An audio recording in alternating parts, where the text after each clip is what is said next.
Another day, another tier list that I'm going to be tearing out. And in this case, in this video, we're going to be tearing out every Bruno Mars project from S tier to F tier. And of course, we're actually going to be uh, going through this in a breeze, hopefully, truthfully, because I've been bumping to the Romantic by Bruno Mars. I already dropped a review about it, and I wish to share my thoughts with every other project that he's come out since. I don't think there's anything else left to say other than, again, as always, no live albums, no EPs will be included in this ranking. So here we go. Okay, and of course, with every tier list, we gotta start with the debut album. And in the case, it'll be Bruno Mars's 2010 album, Doo Wops and Hooligans. Yep, Doo Wops and Hooligans. This is the debut album from Bruno Mars. This was the album that got me introduced to Bruno Mars when he first blew up in the scene. And believe me, Bruno Mars was an artist that I 100% have been on the cuffs. I've always looked out for since day fucking one. Because knowing that he was a guy that grew up here in the state of Hawaii and he was able to hit big with this album, I really was looking forward to it, especially considering the numerous amounts of features that he was featured at this time period that was hyping this album up, from B.O.B.'s Airplanes to I Want to Be a Billionaire to tons of other features that were big in the 2010s.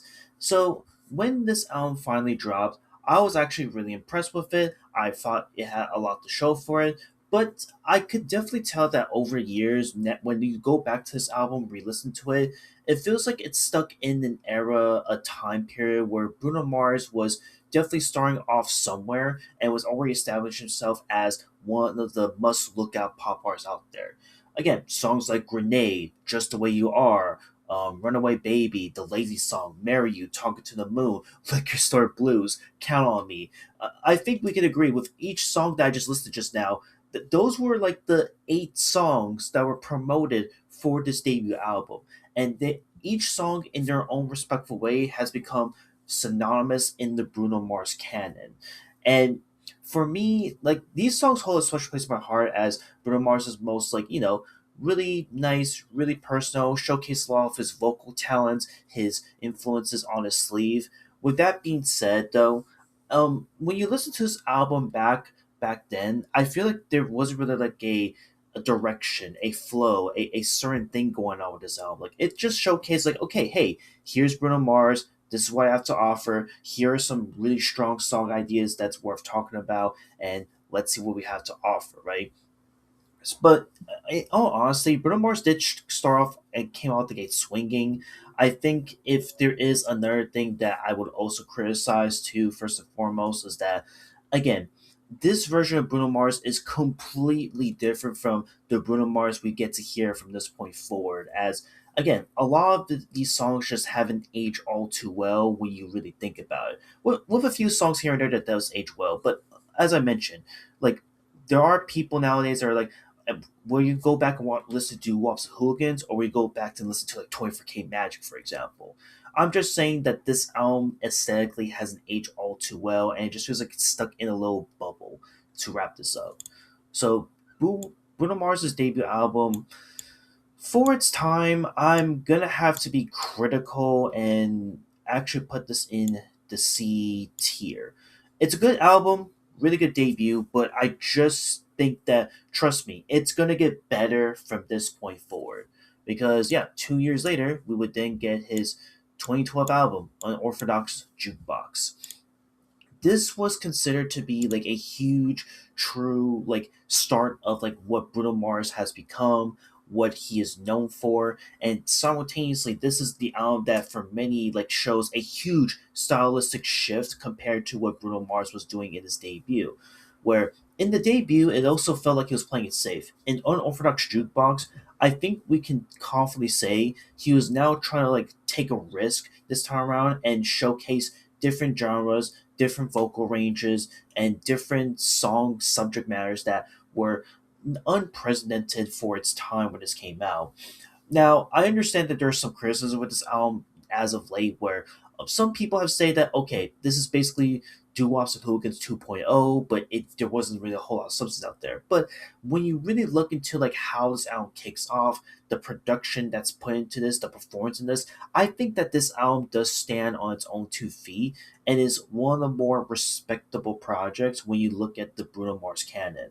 From again, Young Girls, Lock Out of Heaven, Gorilla, Treasure, Moonshine, When I Was Your Man, which has been a staple in probably every wedding song now. I mean, it's safe to say that with all these songs here that's in this album, again, 10 tracks here, mind you, I feel like this was a much better improvement from his debut album in its own right. And for me, truthfully, personally, I think that Unorthodox Jukebox is a must listen if you really want to get to Bruno Mars and truly get introduced. Because, yes, while the debut definitely had some really good hits and bangers and some really strong love ballads, I think Unorthodox Jukebox is going to have a lot of bang for your buck, especially given like how much of an improvement the album has gone since then. So, again, I understand that maybe this album may not be for everybody, but this is definitely one that's worth checking out nonetheless. Which is why I think with the slight improvements of Duos and Hooligans, I think I would probably give this thing a B tier. Again, only criticism I have to say about this, and this is something I'm gonna keep on emphasizing, I wish that this album was just much longer. Same with every other project that comes out from here on out. Okay, now we move on to the big magnum opus, which is 2016's 24K Magic. Yeah, 24K Magic. This is considered by many to be Bruno Mars's magnum opus, arguably his best, his most commercially successful, and his most award-winning album to date. And can we not really be surprised to why? The fact that we have 24K Magic, which is the song that kickstarted this album, which was also referenced and sampled on Kendrick Lamar's Damn a year later, is saying a lot. To Chunky, Perm, That's What I Like, Versace on the Floor, Straight Up and Down, Finesse, Too Good to Say Goodbye. Again, every song on this album with 9 tracks really condensed. This showcases Bruno going in a direction, a style that is super unlike his last 2 projects up until this point. And again, you could argue that there maybe like the writing hasn't like gone on too well. It's maybe the same thing, but the production's super up there. It's clearly really expensive. It's really like hitting itself hard as it is. But when you consider that Bruno Mars was cooking in the tank and actually putting in more time this time around for this album to drop, it really shows that he was like crafting something really special, really unique. And this album proved to be like one of my favorite Bruno Mars albums to date. Again, there are just some songs over here that are just so iconic. The production is just so earwormily good that, again, you could pretty much argue your way around like maybe like the flaws on certain moments where like maybe the backtracks of this album or the deeper cuts, sorry, aren't going to be good, right? And that's understandable. But like you can't deny that this was Bruno Mars at his creative peak, and the fact that he had to drop that he made like tons of different remixes during this time period with the Finesse remix featuring Cardi B, which I understand there are some distaste with Cardi B now in the current modern day age, but back when Cardi B was in this big hard stardom, like she was like the must go for artist at the time, and she freaking killed it with the Finesse remix. Um, there's also like a few other like nice strong one liners that really just makes it so iconic why Bruno Mars is the artist that he is. And considering that like this was around the time period that Bruno Mars did just drop like a couple of number 1 albums with some pretty key artists prior. I think it was really like the culmination that led to 24K Magic's the ultimate and true blue success that it is today. So again, 10 years later, even looking back and re-listening to this album, I think 24K Magic is incredible. I think that for me, like if you really want to get the true blue Bruno Mars experience and showcase why he is the artist that he has become today, this is the album to check out here. And again, I can't really say much else about it. There's really not a whole lot of complaints I can say about this album, other than I wish this album was much longer. And with that being said, the replay value on this thing is absolutely incredible, and because of that, I'm gonna put this bad boy in. Oops, sorry. I'm actually putting this in the S tier. This is probably, again, like not even a biased thing at this point. I think that this would be his best project currently to date if we're talking about soul albums. But again, maybe it's gonna change. We'll see. All right, but moving on, of course, it will be until 5 years later we would get another project from Bruno Mars. And what's this? Anderson Paak. Yeah, I'm gonna be talking about the Silk Sonic collab album because with Bruno Mars's discography, it's super limited. That at this point, Bruno Mars has pretty much made a name for himself as being like the must go to artist as a feature. And with Bruno Mars and Anderson Paak making the announcement with the Silk Sonic album that came out back in 2021, 2022, respectfully. Yeah, 2021. This album had like a lot going for it, and I was hoping and praying that it would deliver. And I could confidently say, after listening to this album back then, and even now, it's definitely delivered. I think that the chemistry between Bruno Mars and Anderson Paak is impeccable. It is perfect. These are two artists in their respective fields really collaborate, come together. Again, Anderson Paak crushes his own part respectfully. Bruno Mars the same way. And every song on this album is just nuts to butts incredible. Some have even considered this like their album of the year when this came out. And I agree. This album is just absolutely like once again, incredible. Production out of the wazoo is just nice throwbacks to the classic era that it came out with, the I think 70s aesthetics, from what I can recall, to the performances that really showcases Bruno Mars at the peak, showcasing that hey, it's been 5 years since 24K Magic. He has not have any gas, like he hasn't have any gas that's empty. He has more gas left in the goddamn tank. Goddamn you! From songs like "Leave the Door Open," "After Last Night" with Thunder Ken, Bootsy Collins, to "Smoking Out the Window" and "Skate" and "777" and "Blast Off." Again, so many great highlights here that really showcases a lot of the talent and chemistry, and it shows that hey, Bruno Mars and Anderson Paak can make a collaboration project that is really good, that stands out, that really blows you away one to one. And because of that, like this is to me like when you look at the Bruno Mars canon itself, not a lot of people talk about the Silk Sonic album nowadays. They only talk about it every so often because Bruno Mars is on the album or Anderson Paak is mentioned every now and then.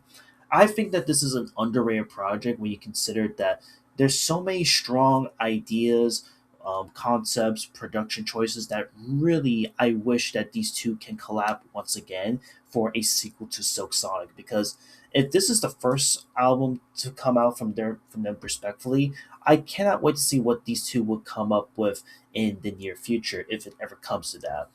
But with that being said, I think that because this album is again super short as hell, I think it's probably the shortest collab project out there, which is to be expected.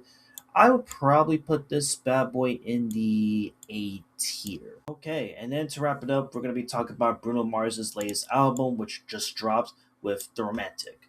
What I'll say about The Romantic here is, again, more or less, I've already talked about it briefly in my video, but as I mentioned already up until this point, I wish this album was much longer. Like, again, keep in mind, it's been 10 years since his last solo album with 24K Magic, which came out back in 2016. It also is 5 years with actual music recording with Silk Sonic. And yes, he did drop features left and right and did drop some features recently, but it's like I want a solo, like 1 hour long Bruno Mars album. Instead, we got the same 30-minute long album length from Bruno, which, look, I get that maybe Bruno Mars was playing it safe with this romantic release. I get that. But here's the other thing that I've also noticed as I've been re listening to this album after my initial review of this album. I feel like this album is kind of sort of reusing and rehashing a lot of the same themes and ideas that was already explored in previous Bruno Mars albums. If not, we've already explored already. I just think that this album was playing it a bit too safe, despite the different change in musical genres that was kicked off with songs like Risk It All, Cha Cha Cha, I Just Might, God Was Showing Off, and even like a cool nod to Michael Jackson with All My Soul and Dance With Me being like a really strong closer of an album. Again, I feel like in my view, this is like one of the first few instances where I was hyped for a Bruno Mars album, but I was kind of sort of left mixed bag. Like as I've been listening to it over and over again, and again, everything in in my video talk about this initially. I definitely don't want to take that away, but when you consider like how many other projects he's dropped that have been held up better over the years, I think the Romantic is just one of those projects that needs more time to bake in my little oven here to consider it being bumped up higher than it is. So yeah, unfortunately for anyone that's probably watching this and seeing where I'm going to place this Romantic album, um, I'm sorry to say this, but the Romantic by Bruno Mars right now, I would honestly give this like I actually would give it like a C tier. Again, there's so many little key issues with this. Like again, I was really disappointed with it considering that we finally got a new solo album from Bruno after 10 years slash 5 years respectfully. We go for a new album stylistic approach, but then it's just repeating the same things that we kind of heard Bruno Mars done in the past few projects here. But look, I have no doubt that this album's going to resonate with so many people here in the state of Hawaii. It's going to probably be a commercial smash hit, and that's fine. That's great. But unfortunately, this is just not I can see myself going back to when you look at the other projects that I genuinely personally enjoy the most. And yeah, with that being said, this is my tier list of every Bruno Mars project out of the wazoo under the sun currently. And yeah, let me know down below what is your favorite and least favorite Bruno Mars album. And I guess I'll see you all in the next one. Later.